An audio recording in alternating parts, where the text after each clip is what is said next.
Hello everyone, Shockz 16 back once again for the Renegade Master. So this is kind of a pickups video generally, but yeah, I'm doing it as a Saturn countdown because yeah, it's kind of a big update to the Saturn collection really, because I haven't done a pickups video like that since I think I checked my channel and it said like May of last year was the time like the last time I featured anything pickups wise, and yeah, I didn't really. Even then I didn't feature for the PAL Saturn collection. I've featured a few Japanese Saturn games, but not for the actual full collection. So yeah, all the games that I'm going to show you, of course, if you can't tell by the title, is going to be for the PAL Saturn. So if you've got no interest in Sega Saturn, then this is the part where you turn the video off, go watch something else. But if you are in for the full ride, then stay tuned. So yeah, I'm going to do it like a countdown. So you can see what number of games that I started on and now how many games I've got left after this. So yeah, so let's crack on with it, with the first game. Right, so we're just going to dive in with a few sports titles. At the end of the day, not many people are interested in sports, so get them out of the way first. Do you know what I mean? But whatever. So yeah, first two I got up. Now these two games, I wouldn't say they were hard to get, but they can be a bit of a bitch to get at times, and you can pay a little bit more than you want to be paying for sports games from as well. So yeah, but I got a look at and I got them off the same seller, and they were selling them both. So yeah, these games are, anyway, I'll show you. They are NFL Quarterback 96 and NFL Quarterback Club 97. So yeah, 96, 97. Basically this is just like, obviously just a kind of like the FIFA thing, just an update of this one. But yeah, I imagine they play pretty much like the Madden games, which means I'm going to suck ass at them. I might be wrong, they might play a bit different. I'll definitely give them a blast. But when it comes to NFL, American football, I haven't got a clue. Like, I don't really understand the rules of it and stuff like that, so I tend to get my arse kicked because I don't know the plays on it and stuff like that either. So, but yeah, anyway, two games that can be, like I say, can cause you a little bit of a problem now and again. But yeah, I got a look here, got them in a bundle.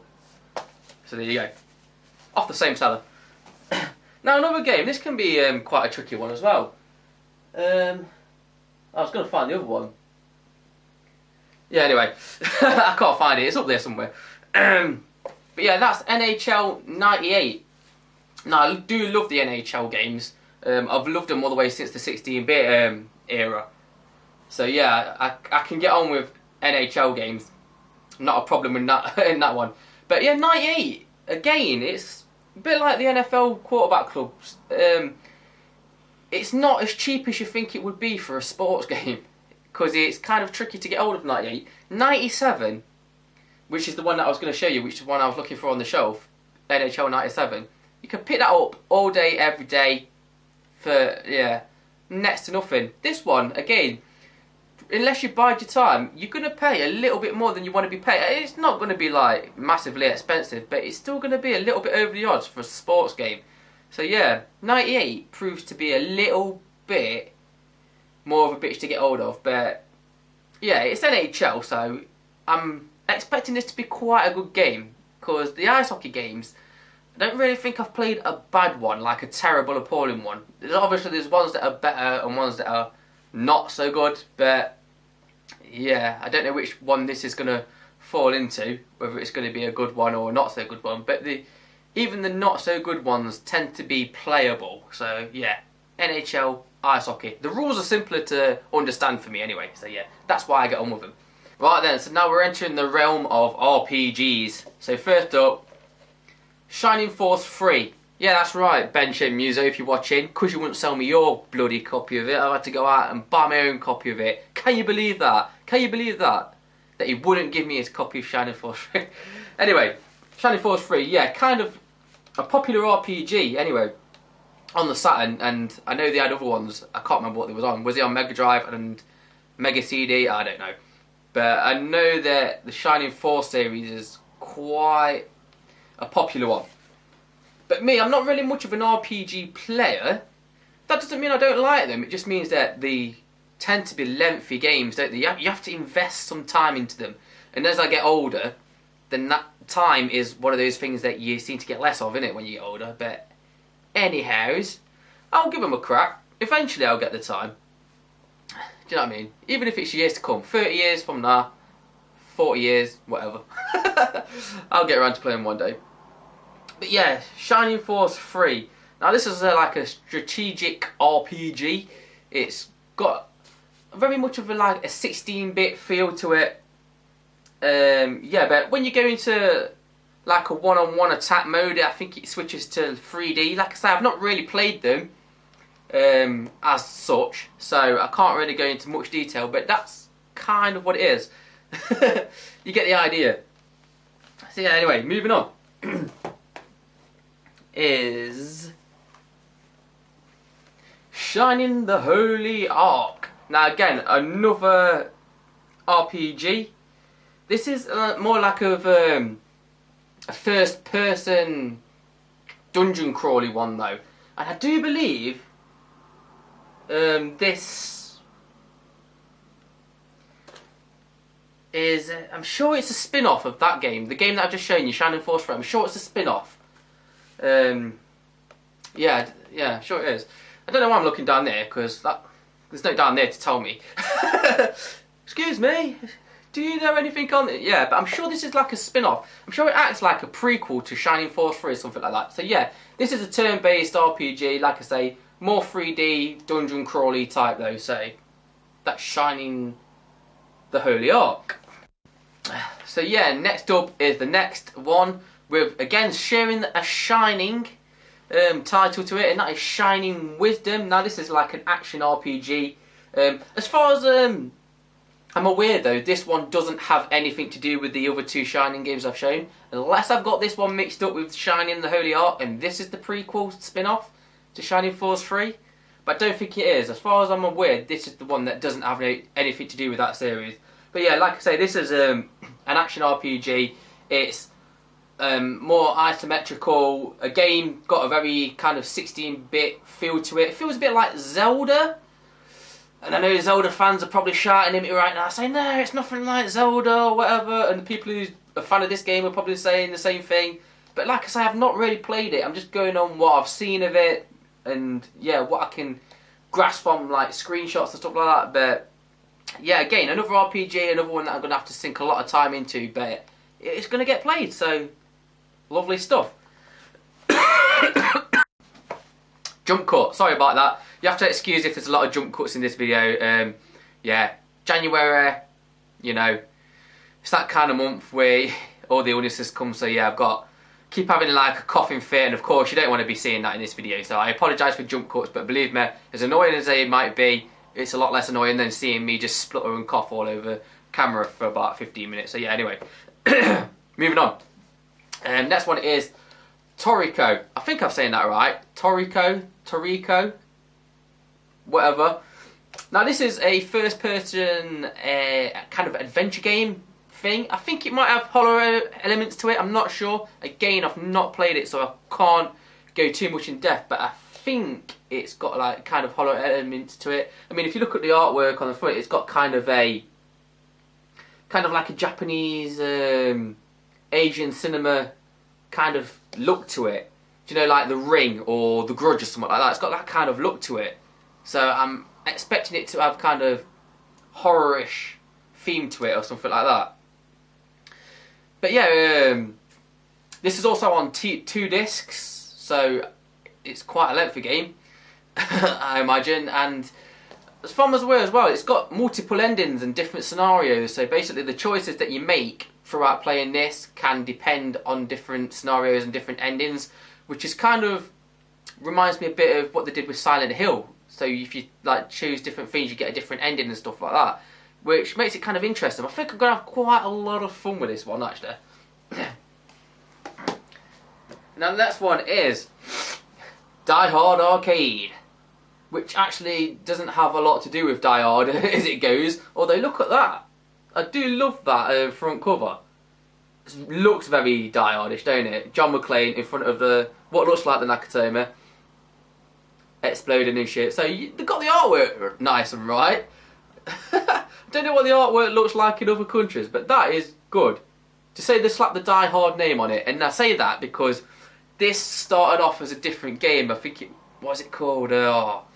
In Japan, it's called Dynamite Decker or something like that. And it's basically exactly the same game, but I think the characters have different names and different colour palette slightly. And yeah, basically they just... One of the characters wears like a vest and he looks like John McClane. And it's about taking down terrorists or something like that. And so I think they swapped it for the European, US audience or whatever and slapped Die Hard in it just to make it more relatable, but it doesn't really have anything to do with the characters.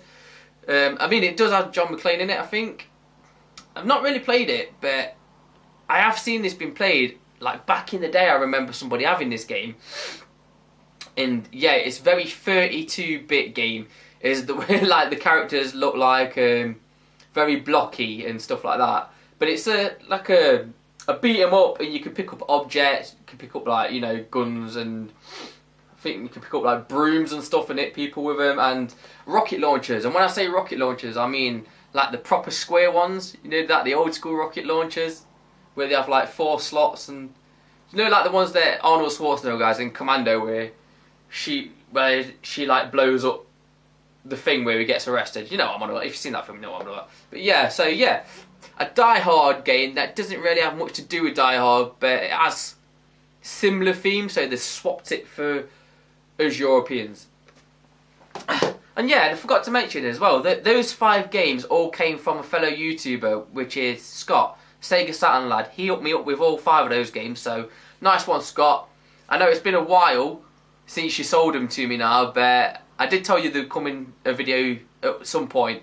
So sorry you've had to wait for it, but there you go. So yeah, if you've not checked out Scott Sega Saturn lad, go across, check out his channel, you know what I mean. Say I sent you, because that's how it is. Anyway, moving on. So next up, another game that can cause you quite a few problems if you're trying to get it on a budget, so to speak, because... Anyway, I'll show it to you. It's Impact Racing. So yeah, it's a racing game. It's... I don't know, I think it's kind of set in the future or in space or something like that. It's weird. Some of the levels look like you're in space and stuff like that. But yeah, you're just racing and you've got power-ups. You can shoot missiles and stuff like that and take out fellow drivers. So, yeah. Again, it's not a game... You'll find me saying this a lot with this in this video, that it's a game that I've not played yet. Because I haven't really been able to get into my games room for about 6 months, because it's just been storage and stuff like that. It's just been chock full of storage. So yeah, it became a bit of a storage room. And yeah, this is the first time I've got in there. I'm sorting out the games, and I thought I'd do this video while I've got the games out. So yeah, anyway, Impact Racing. It's a racing game. Like I say, it's got elements where you can shoot things, shoot weapons and stuff. Now, as far as I'm aware, it's not supposed to be the most brilliant game. But I don't think it's gonna be that bad. I may be eating my words after I've played it, but yeah, Impact Racing.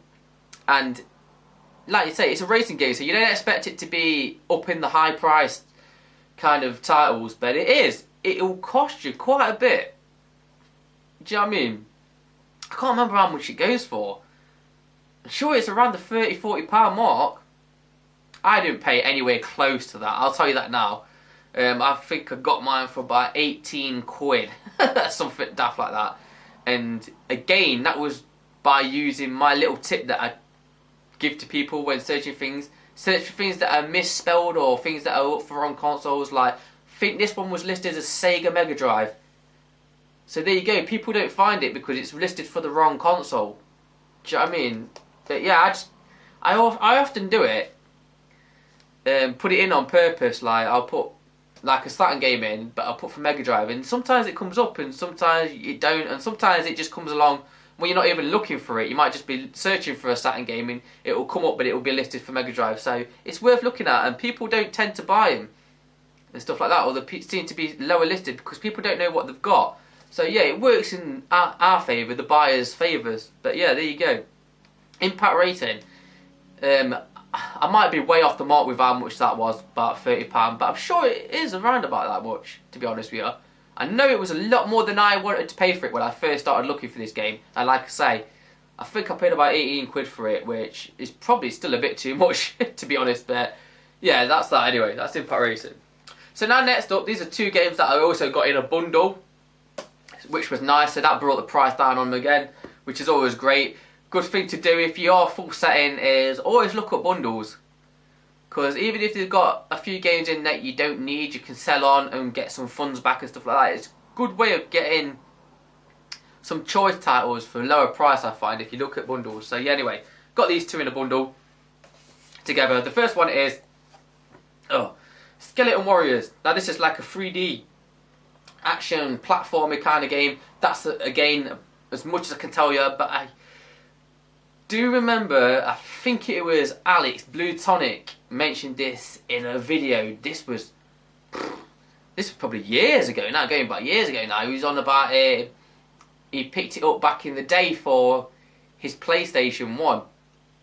And when he got it back, he was very disappointed with it, I think. I think he was after another game and he ended up going for this game, like he was conflicted between two games or something like that, and he ended up bringing this one back and he was disappointed. And he wished he'd like got the other game or something like that. I remember him, I'm sure it was Alex Blue Tonic who mentioned it, and it weren't very good. So I'm not expecting much from this game. But yeah, like I said, it was one I needed, and it was in a bundle, so I got it for a nice cheaper price. So there you go. Skeleton Warriors. Yeah, and the one that I got in the bundle with it was a classic, all-time classic, Worms. I love Worms. Never really played it much on the Saturn. I have played it on the Saturn before, back in the day, but I played this mostly on my PlayStation 1. Yeah, this is a game that I loved on the PlayStation 1. I played this a lot when I would skyve off school or at dinner breaks at school, and yeah, I just wouldn't go back. Like, you know what I mean, do the morning, then at dinner time, sit and play on Worms, and yeah, by the time you've realised what time it is, no point in going back to school. Or that was my excuse anyway. But yeah, Worms, this got me into a lot of trouble for skipping school back in the day, and it's kind of an addictive game. I love this. What I used to do is, I used to make different teams, like Team Terminator, and then I would name the worms like after like Robert Patrick's, Arnie and stuff like that. Do you know what I mean? I'd do stupid stuff like that, make up my own little teams on it, and yeah, it's just a brilliant game. It's kind of like a simple, strategic battle game, so to speak, but it's so much fun. Love Worms. I think every man and his dog's played Worms, knows what it is, but if not, then check it out. Check out Worms and play it, because yeah, it's just one of those kind of simple games that is highly addictive. Great fun, Worms is. Obviously, the more people you've got playing it, then the better it is.